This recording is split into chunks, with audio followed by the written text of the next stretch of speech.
Pedro, de acordo com o Boletim Focus de hoje, o mercado está aumentando a expectativa de inflação Selic também, o dólar, para o ano que vem. Nesse contexto, quais os tipos de ativos que podem acabar se beneficiando? O mercado de bolsa pode ficar menos atrativo em relação a outros ativos?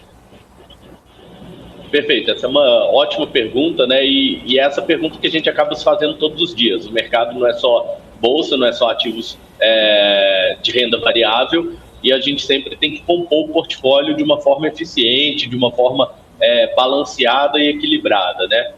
Poxa, quando o Banco Central interrompeu o processo de elevação de juros dele, vamos lembrar que não foi uma decisão unânime.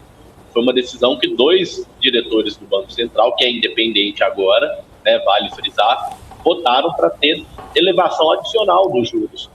E o Banco Central certamente não previa que no ano de 2023 a gente fosse ter um estímulo fiscal adicional, né? O estímulo fiscal adicional, ele aumenta a sua inflação.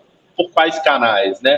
Primeiro, você tem via demanda, né? Você tem um aumento de demanda e vale ressaltar, o Brasil hoje não se encontra num momento que a economia tem uma ociosidade gigante, né? Nos momentos que você tem desemprego elevado, indústrias muito ociosas e alguns fatores do tipo, poxa, uma expansão fiscal, uma expansão da demanda, às vezes não se traduz num aumento tão grande da inflação. Por outro lado, quando você tem a economia já operando muito forte, perto do seu potencial, aumentos de gasto do governo se traduzem muito fortemente também em mais inflação, em pressões de preço, né? Então esse é o primeiro ponto, e o primeiro canal, via demanda agregada.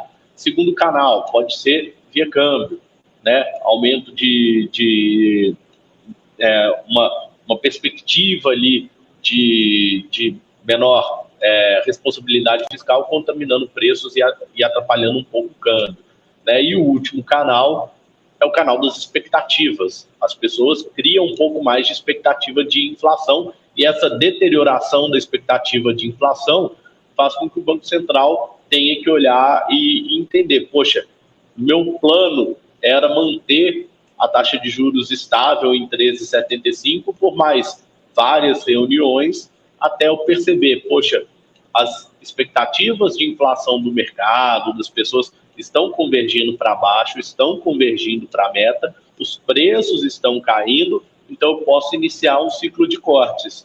Quando você tem novas pressões inflacionárias de caráter doméstico, o que a gente acaba vendo pode ser um movimento oposto. O Banco Central que estava preparado para, em algum momento do ano que vem, iniciar um ciclo de cortes, pode ser que ele tenha que esperar bastante tempo a mais para iniciar esse ciclo de cortes, ou dependendo do pacote que vier, talvez ele até considere uma elevação adicional da Selic, né?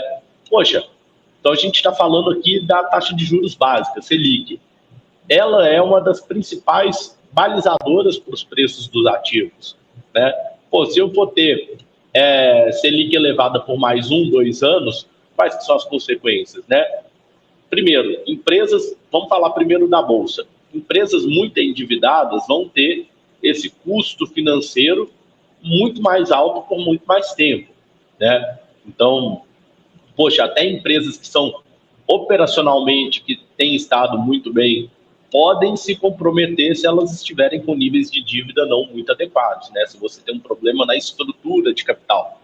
Um exemplo de uma empresa que eu sempre achei muito interessante, que gera muito valor e conseguiu, enfim, criar várias unidades dentro dela bem-sucedidas, é a Simpar, né? Que tem Movida, que tem Vamos, né? Que tem a JSL, né? Mas é uma empresa que tem um patamar de dívida muito elevado. Então, mesmo que operacionalmente a empresa esteja muito bem, o mercado vai olhar para uma empresa dessas e vai falar, poxa, será que ela consegue honrar essa dívida? E boa parte do valor que a operação está criando acaba indo para quem é detentor da dívida e não para quem é acionista, entendeu? Então, esse é um ponto muito relevante.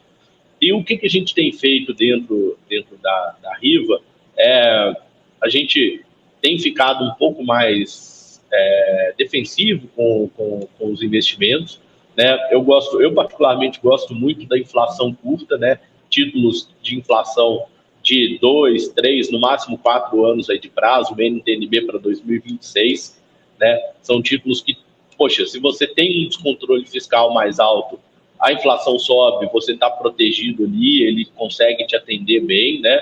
Então a gente tem reforçado ali posições mais curtas de inflação.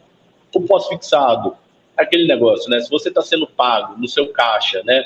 No seu dinheiro com liquidez imediata, 13,75%, 14% no ano, poxa, você pode se dar ao luxo de sentar e esperar. Então a gente está adotando essa abordagem de sentar e esperar para avaliar, poxa, qual é o tamanho de fato da PEC que vai ser aprovada, para a partir daí a gente reformular algum portfólio que necessite, seja aumentando o risco, seja reduzindo o risco, né?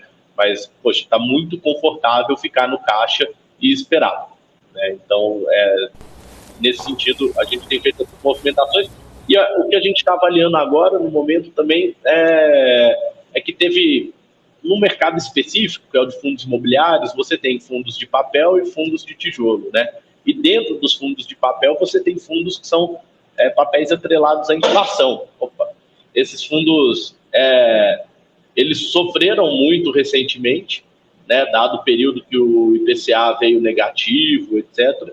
E pode ser que com essa expansão fiscal e com a inflação vindo um pouco mais alta do que a gente estava vendo anteriormente, pode ser que em 2023 a gente tenha um período de inflação ainda mais forte, esses fundos têm uma boa recuperação e boas rentabilidades ali, não só pelo dividendo, mas também, né, por alguma apreciação da cota. Uhum.